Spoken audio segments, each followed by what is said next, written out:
Today I'm going to be dyeing some avocados, not dyeing avocados. Hi there, I'm Eva, here at Breva Creative.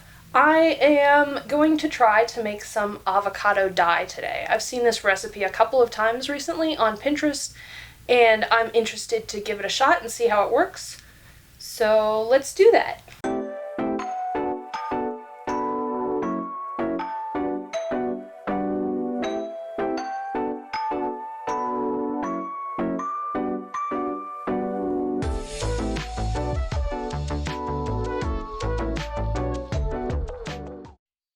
There's a couple steps to doing this. You gotta wash the fabric, you gotta find the fabric, wash the fabric, do a mordant, which is essentially applying minerals to fabric so that the dye adheres properly to the fibers. And then we will be doing some dyeing. We're gonna extract the dye from the avocado pits, and then we're gonna dye the fabric with it and see how it goes. I've got a couple of small avocados here.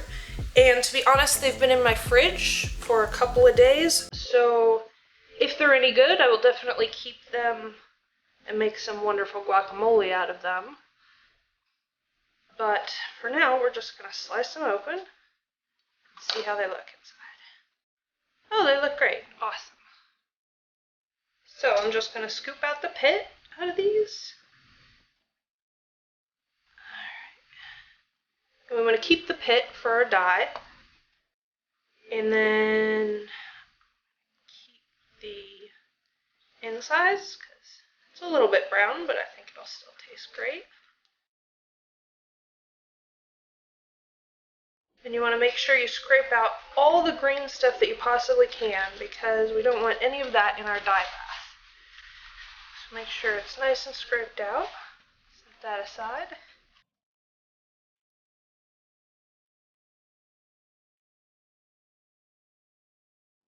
And you can wash these too, it's totally fine. Or if you want a bigger batch of avocados, you can do this a couple of times and just freeze the pits and skins. And we're going to give these a rinse off anyways, just to make sure that we get all that green stuff off.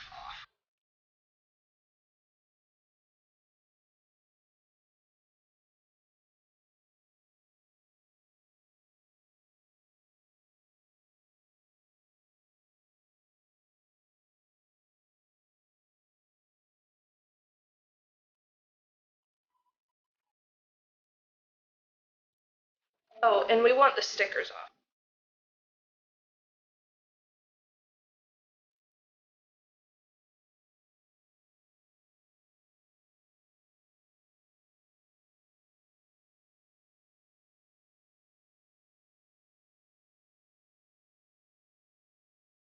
So we've got a bunch of skins here and a bunch of seeds, and we're going to give these a quick rinse, and then we'll be ready to make our dye bath.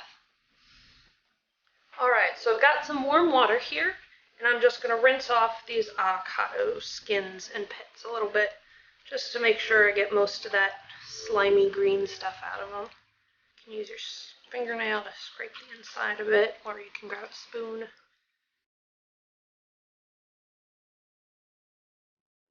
can already see the pink on the inside of that one there.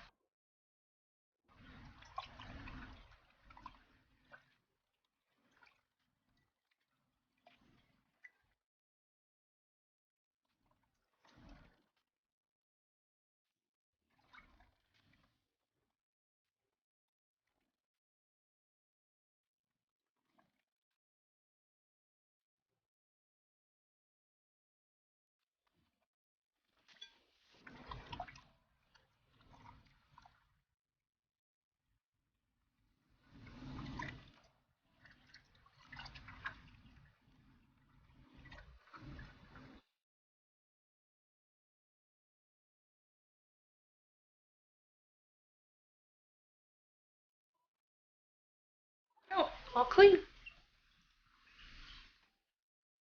Alright, we've got our freshly washed avocado seeds and skins here. And I'm just going to give these skins a little chop, maybe quarters, or saw, just so they fit in the pan a bit better.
Once you have the amount that you want wrapped on there, go ahead and cut it and pull it off of your cutting board or whatever you're wrapping around. And make sure it doesn't get tangled when you pull it off. Thanks, kitty. And tie it off in a couple places. I'm going to tie it on 2 spots here just to make sure that it doesn't come unraveled later on. Just a little knot is all you need. Don't tie it too tightly because you don't want like a white spot in your string, but tie it securely so that it doesn't come undone.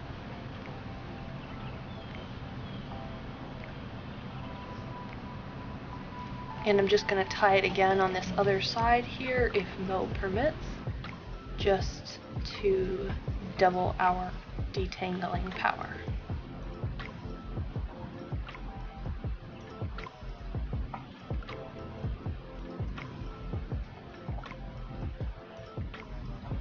We're working with a couple of different fabrics today. I have a tank top that is 100% cotton, and it's a cotton knit, which might be a little bit different. I have a part of a bed sheet, just an old white bed sheet that I cut a chunk out of, and we're going to try that. It's 100% cotton as well, but it is a woven fabric, not knitted, so we'll see if that turns out any different.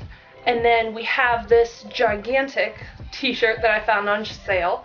It's super cute, button down with this fun detail on the shoulders, and it is made of lyocell, which is apparently a plant fiber, sort of like rayon. First things first, I'm going to weigh the dried fabric. Want to weigh it dry, don't want it to be wet because obviously it'll be way heavier, and this will help us select how much mordant and how much dye stuffs we're going to need to properly and sufficiently dye this fabric.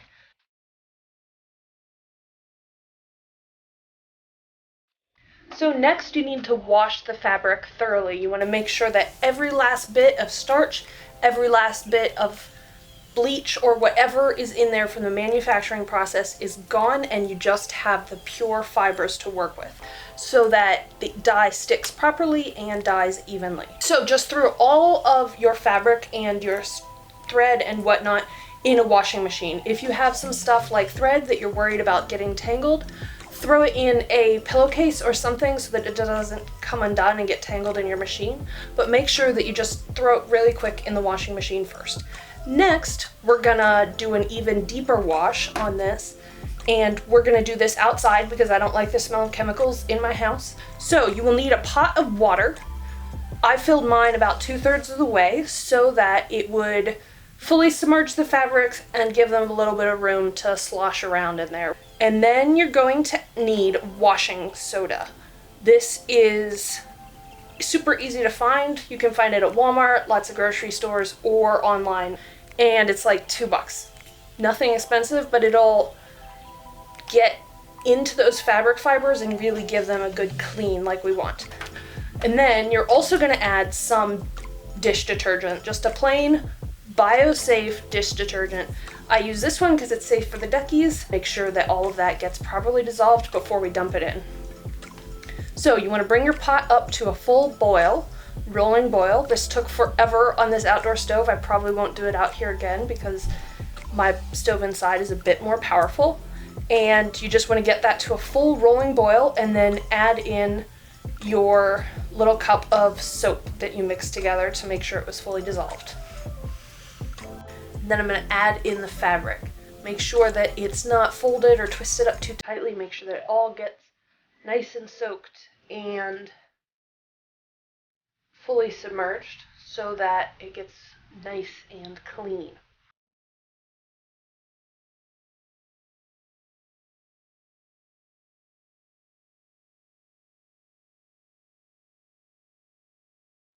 So once you've added all your fabric in, we're gonna pop the lid on this and just let it boil.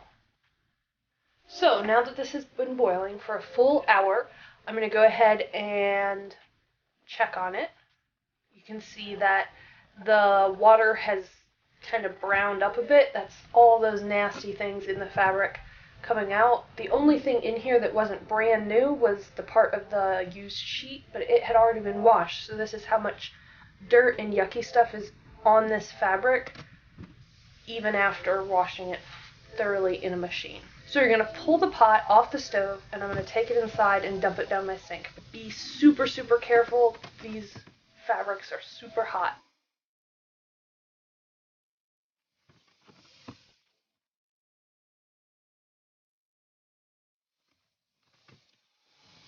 Rinse these off in nice cool water, get all that soap out of them, squeeze them a couple times, give them a wring, rinse them again. Make sure that you get all of that nasty soap out of the fabric so that we have a super clean fiber for our next step.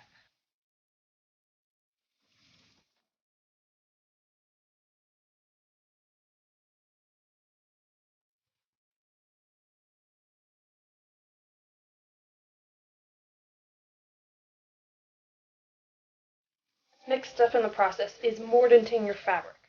You mordant your fabric to make sure that your dye fully absorbs and that your dye can adhere properly to the fibers of the fabric to make sure that your dye lasts a nice long time and goes on nice and even. So today we're going to be mordanting with alum. This is something that you can find in the spice aisle at the grocery store. I bought this one online. This is aluminum ammonium sulfate. That's what alum is. It's sometimes an additive to pickles to make them stay crispy, but it's essentially a form of aluminum that can suspend itself in water. You can dissolve it into water, and aluminum is the active part of this mordant. Because we had 1 pound 9 ounces of fabric, we're going to take 10% of that weight by weight, and that will be how much aluminum we add. That's a total of 25 ounces, and 10% of 25 ounces is 2.5 ounces. So we're gonna measure out 2.5 ounces of alum, and we're just gonna add that to another pot of boiling water and add in our fabric once again.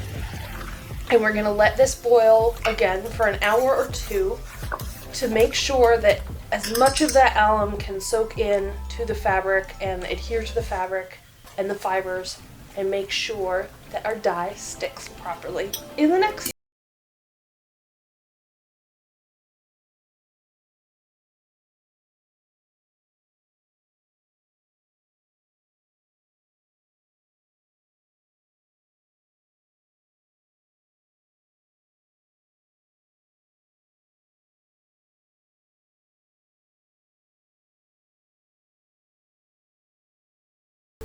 And we're going to get started on our dye bath. You can see here I've got some boiling water, and I'm just going to take those scraps of avocados, the pits and the diced up skins, and add that to my boiling water.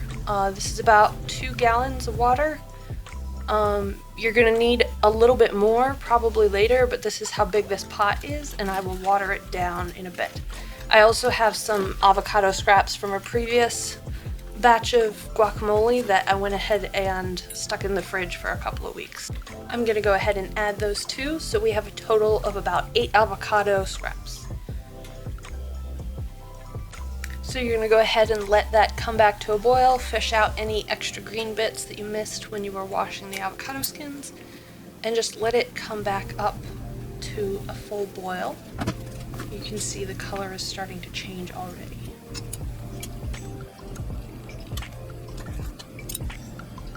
Once it's come back up to a boil, turn it down to a simmer and put the lid back on. So this is what it looks like after about 30 minutes of boiling. You can already tell the water's starting to get a little bit pinkish brown and the skins are lightening up a bit. But that's okay, leave them in there and just let it boil for a full 2 hours. At least you can let this boil up to 6 hours. Some people leave it overnight. The darker the better, so let it go as long as you can. Here I'm testing to see if the color shows up on paper yet. It's not quite showing up, it's a little bit pink. While that's boiling, I'm going to go ahead and start rinsing out my mordant bath because that has been going for about an hour and a half now, and I think that's plenty of time. Again, you can let that go for up to 2 hours, no big deal. I'm going to go ahead and pull mine out now and give it a good rinse. Again, be super careful. It's very hot water. The fabric will be very hot. even after you've dumped out all of the water. Make sure you rinse it with cold water a couple of times before touching it.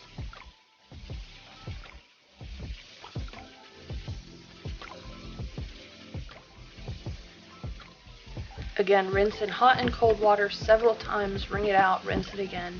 Make sure that there's no unevenness, and you're not going to wash out the aluminum, so your mordant is here to stay, not a big deal.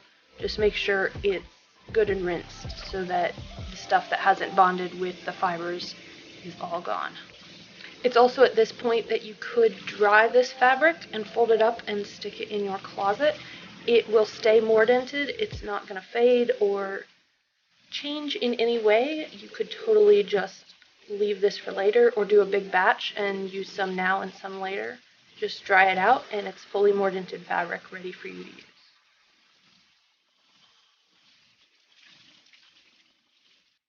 So this piece of cotton that is a section of a bed sheet I will be using to attempt a shibori tie-dye pattern. So shibori is a Japanese style of folding fabric to get a patterned dye. It's super cool. Let's see if we can make this work today. So you're going to accordion fold your fabric. This is about a 2-inch wide accordion that I've got going across one direction.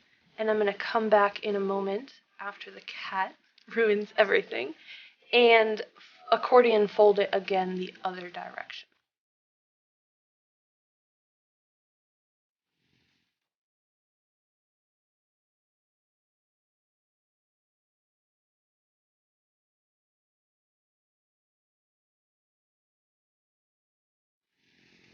And here's a closer look at the end. You can see I've done the accordion and I'm going to clean that up a little bit, make it a little bit more even.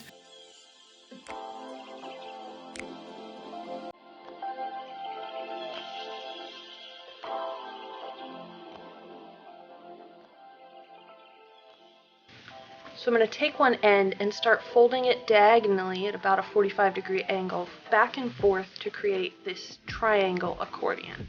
So what we're doing here is just another accordion, and we want to do the accordion as opposed to like wrapping it around the triangle so that we maximize the amount of edges, because it's the outside edge of these folds that's going to take the dye and create our pattern down the road.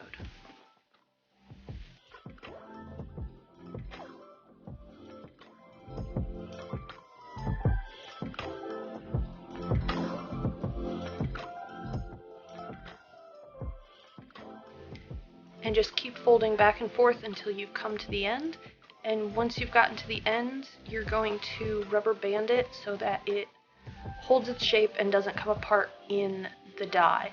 You want to do this fairly tight, not super tight, not a big deal, but fairly tight so that the center of these triangles doesn't actually have any access to the dye. So the center of the triangles will be white and the folded edges will be what takes the color to create our triangle pattern.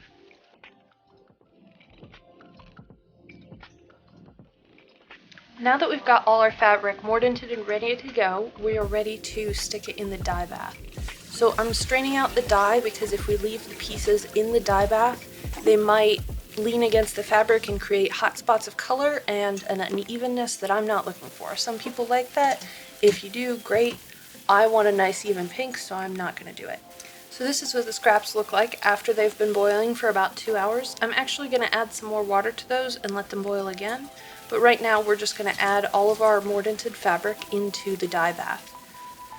Again, if you dried out your mordanted fabric, you want to soak it for a couple of hours before you add it to a dye bath. You want nice wet fibers to add to your dye so that they take the dye better. And again, I didn't have a large enough pot to boil my pieces in, so I'm going to go ahead and just water this down so that the fabric floats nice and freely in the dye bath. You don't want it bunched up too much or else you're going to get creases in the color and again more unevenness that we are trying to avoid. So set that back over the stove and let it come back up to a boil. So we're just going to let this boil for several hours. We're going to check on it every now and then because the fabric tends to rise up and you want to poke it down and make sure that it stays submerged in that dye. And again, I reboiled those scraps and added some more dye water to this batch. It seemed to add more color, and I think it worked great for me. Not something I saw in any of the recipes that I was researching, but I wanted more dye in there because, again, I started with a rather small pot, so I went ahead and added more. You can see it's already making that dye look a little bit darker, so that's a good sign in my opinion.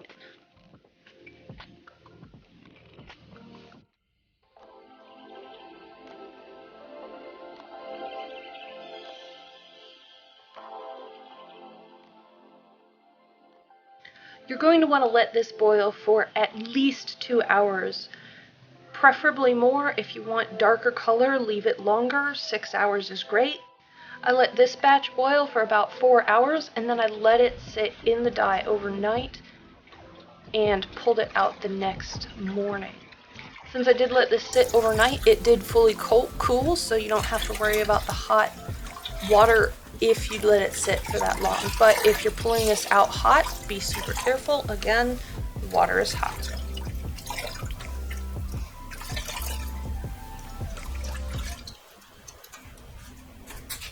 You're going to want to rinse this off several times in nice warm or hot water, and then rinse it repeatedly in cold water until the water comes out clean, so that the water kind of running through the fabric is clear. You want to make sure that all of that excess loose dye is gone and rinsed down the drain.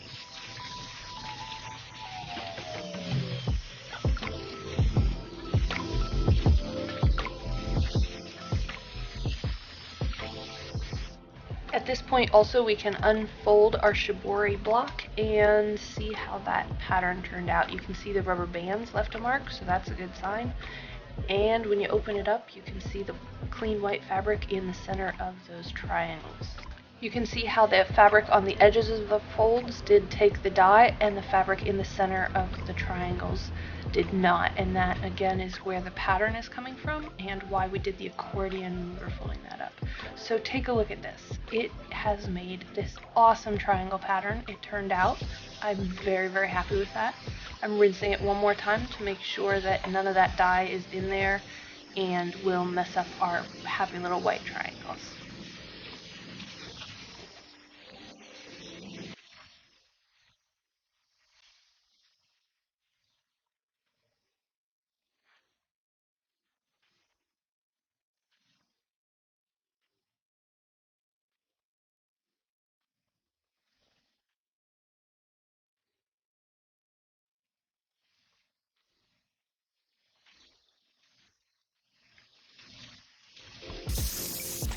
Myrtle is letting us know that the next step in this process is just washing your fabric in your washing machine. So you just want to do a gentle wash on these. Use borax or another gentle detergent and do a cold wash with low water because I don't have a lot of fabric in here. And I'm just going to set it on delicate mode.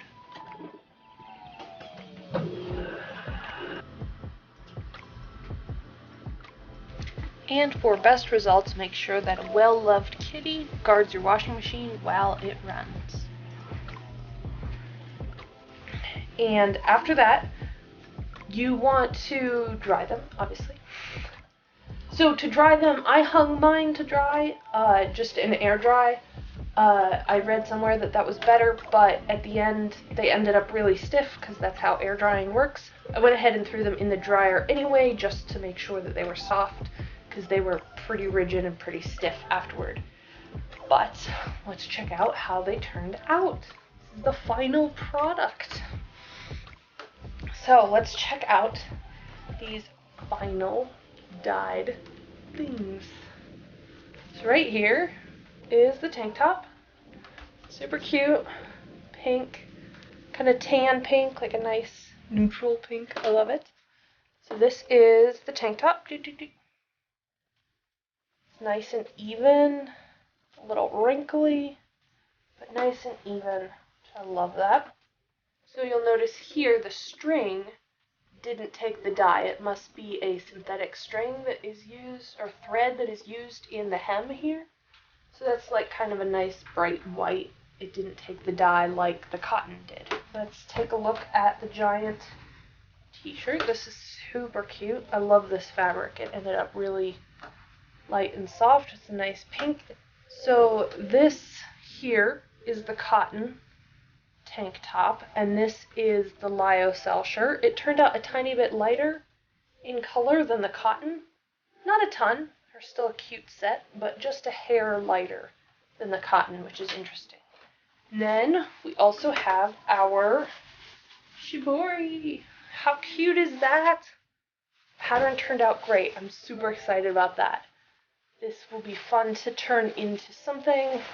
Could totally make maybe a top out of it, tablecloth. Use your imagination, but that pattern is super, super cool. I love it. And we also have our skein of string here. Turned out nice and dark. It took that pink really well. Very happy with that. Since it's cotton, it's similar to the cotton tank top, maybe a hair darker, not sure why. Just depends. Everything's a little different, but that is the string. So I'll use that to make something fun one of these days. Let's try on the tank top and the t-shirt. Let's try them. And here we are. Super cute. This is a gigantic shirt. As I said, I got it on sale. It's enormous, but you can tie it up like that.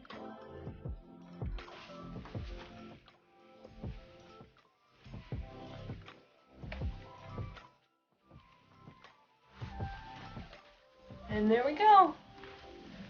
There is completed look. Probably could have ironed this, but I am way too late. That was avocado dyeing. Let me know if you enjoyed this video, and if you want to see more videos about dyeing with natural products or just dyeing in general and fabric. Let me know in the comments below, and I will definitely post more if you're interested.